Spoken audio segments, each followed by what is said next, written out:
What is the reason that the government is not ending poverty by printing notes? Why is the value of some currencies more and some currencies less?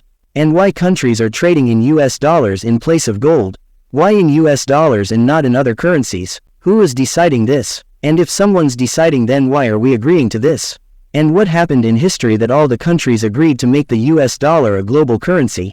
And the most important thing, what situation arose that a piece of paper coming from the bark of a tree, and people are working 8 to 9 hours for this in shops and offices? The answer to all these questions lies only in one thing: what is money?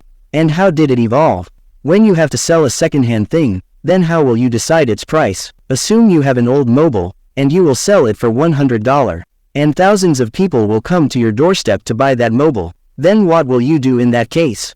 You will set the price of that mobile as $500. After that also, if 100 people are ready to purchase it, then you will keep increasing the price. You will increase it until one person is ready to purchase at the given price.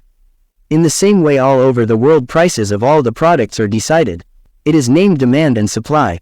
When you go to a fruit shop and see that the price of an apple is more and the rate of bananas is less, this doesn't mean that its color is very nice. Its meaning is very simple, that its demand is more than the supply. In recent times, you may hear that the price of gasoline has risen. Its meaning is that the demand for gasoline has increased, and the person who is setting the price is doing the same thing as we have done with the second-hand mobile. Let's say, a company has manufactured 100 cars and set the price as $100,000. Those who have money will buy the car, and those who don't have money will work by bike or cycle. And one day suddenly the government prints a huge amount of money and distribute among the people. Now people will also have money and the market will also have money. As before 100 people came to buy a car, this time it will be 1,000 people. More people will come to buy a car this time. The person who is manufacturing a car will do the same thing that we have done with the second-hand mobile. He will increase the price until 100 people will be left to buy a car. Once Zimbabwe has also done the same thing in order to improve the economy. It started to distribute the currency among the people. Their economy worsens instead of improving. People used to go to buy a loaf of bread with loads of money. Children used to go this way to buy chocolate. So only inflation will increase with the government printing notes. It benefits only when the resources and services increase. And when the government keeps printing notes, then only inflation will increase. And it's not like the prices of one thing increase and inflation will increase. When the prices of overall goods increases, then the inflation increases. If you see it, then your kept money decreases when the inflation increases. If the inflation is 5%, then it means that the thing which you are getting at $100, maybe its price was $95 earlier. If you pick the historic data, then you will get a clear picture of how inflation has emptied the pockets of people. And this is the reason why people invest in different places. But it is very important to understand that what is money, you will understand everything with just one concept. If you see all over the world, why does anyone give you money? Anyone will give you money only when you give them value or do their work. You get salary in office only when you do their work or gives them value. Shopkeepers also get money only when they give you products in exchange. So in a way, money is equal to the value. Money is represented by different things from time to time. In earlier times, people used to get their work done by giving food grains. Gradually people started to show the interest in things that don't get damaged for a long time, or whose value is more like gold. But traveling with gold and maintaining its security is very inconvenient. The government has given an option where you don't have to carry your gold. Deposit the gold with the government. The government will take care of its security. You will get a receipt in exchange, which is also called a promissory note, and you can trade based on that receipt. You don't have to roam around with gold. The receipt was converted into paper money eventually. In reality, this paper money doesn't have its own value. This is just a piece of paper. The value of this money increases when the government promises you that you will go anywhere with this and you will get the exact same amount that is written on it. This is the difference between normal paper and currency. The governor promises you by signing that, I am promising to give this much money to the bearer. And this promise has a value that everyone trusts this. But when we want to trade outside the country, then what will happen in this case? When US and India will trade, then on what thing the trade will be done? You are going to purchase something from the US, and you will say that this is a red-colored note and we call it rupees and we are giving you a promise. Then why will they agree to that? And why will we take their dollar and assume in some situation that we took their currency? Then what will we do with the currency? Money becomes money when there is its acceptance. Every country faces the same problem, that there were no currency that is trusted. Because there was no currency that was trusted by every country, the medical store in your area is asking for another currency. Grocery store will ask for another currency. You will have to earn in every currency in this manner. But one thing was good at that time, every country trusted gold and silver. But it was not that easy to carry this much gold and silver for trading. To solve this, gold standard was brought.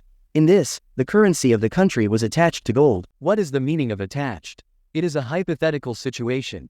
Assume India has announced the value of 1 gram is 20 rupees. If someone will bring 20 rupees, then he will get 1 gram of gold in exchange for that. In the same way, the US also announced that the value of 1 gram of gold will be $2. This means $2 will be equal to 1 gram of gold. And 20 rupees will be equal to 1 gram of gold. So $2 automatically became equal to 20 rupees.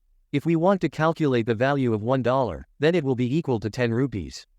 After that, when both the countries went for trading, then they didn't have any problem with each other's currency because both the countries knew that the currency coming after trading can be converted into gold anytime. But it shouldn't be like that. The country starts to buy gold with their currency without actually owning enough gold. So the rule was made that a country can print the same amount of notes as gold, so that if a country wants to get the gold after giving the currency, then that the country will be in the position to give the gold. Now you'll say that the gold standard system was right. Why was it removed? And if it was removed, then why the dollar was made the base? When World War I started, then the countries had to buy the weapons in bulk to save their existence. And the crisis was that big, the countries started to buy weapons in exchange on the basis of gold currencies. Gradually the gold started shifting to the US because the US was the main exporter of weapons. The madness of fighting a war ended the money and gold country by country. When World War first ended, the countries were suffering from an economic crisis. And when the countries don't have gold, the base of the trade, then how will the countries trade and how will the currencies get printed? During this time, the maximum gold reached the US. The countries were trying slowly to maintain their economy with their best capacity. Till then World War II started. This was the most expensive war in history. The countries were in massive debt this time. The US exported a huge amount of weapons. The gold reserve of the US was touching the sky. 80% of the world's gold was with the US. On the other hand, other countries were in debt. In these cases, trading done by attaching the gold with the currency was not possible because countries used to trade by printing notes on behalf of gold. So if they don't have gold, how will the trade be done? And when there is no trade, then how a country will earn? Countries did a meeting for this in 1944, which is called Bretton Woods Conference. In this meeting, two organizations called IMF and IBRD are made. The work of IBRD was to help the countries which are destroyed in the war, rebuild them and stabilize their economy. It is known as the World Bank on today's date. The purpose of the IMF is to facilitate trade between countries. Even today, if a country gets stuck economically, then these two organizations support them. It was decided in this meeting that the countries who don't have gold, they can trade in US dollars. Why US dollars and not in other currencies? The US was the only nation that had this much gold. It can circulate the gold of the US value all over the world. And on the same day, the US also announced, anyone can take the gold by bringing US dollars to us or can take the US dollar by bringing gold. And 1 ounce of gold was valued at $35. Every country is good at one or other resources, then it can increase the reserves of dollars by trading with the US. And having the reserves of dollars is equal to having gold reserves, which can be converted by a country at any time. It has become a way of trading, and with that improving the economy. The US has become a reserve currency of every country. Every country has dollar reserves, and it started acting as a global currency. And then, Vietnam War started with the US and the US economy dipped. The US printed more dollars in comparison to the dollar gold reserve. On the other hand, the economy of other countries also got better. In 1965, Charles de Gaulle, President of France, sent his navy and gave the dollar to the US and brought back the gold with the ship. Slowly, the other countries also started to follow the same thing. America printed more notes in comparison to gold value, which were roaming around the world, and the gold reserve of the US was decreasing fastly and its economy was also falling. In 1971, US President Richard Nixon removed the dollar linked with gold. This means the gold cannot be converted into a dollar and dollar with gold. This is also called Nixon shock. It was a very big shock for the world, but the reserves of all the countries were in the dollar. It became a compulsion for the country to trade in dollars. The dollar emerged as a global currency. The thing is, why do some currency values be less and some more? Who decides this? So why did this happen? This depends on demand and supply. Every country has its own currency.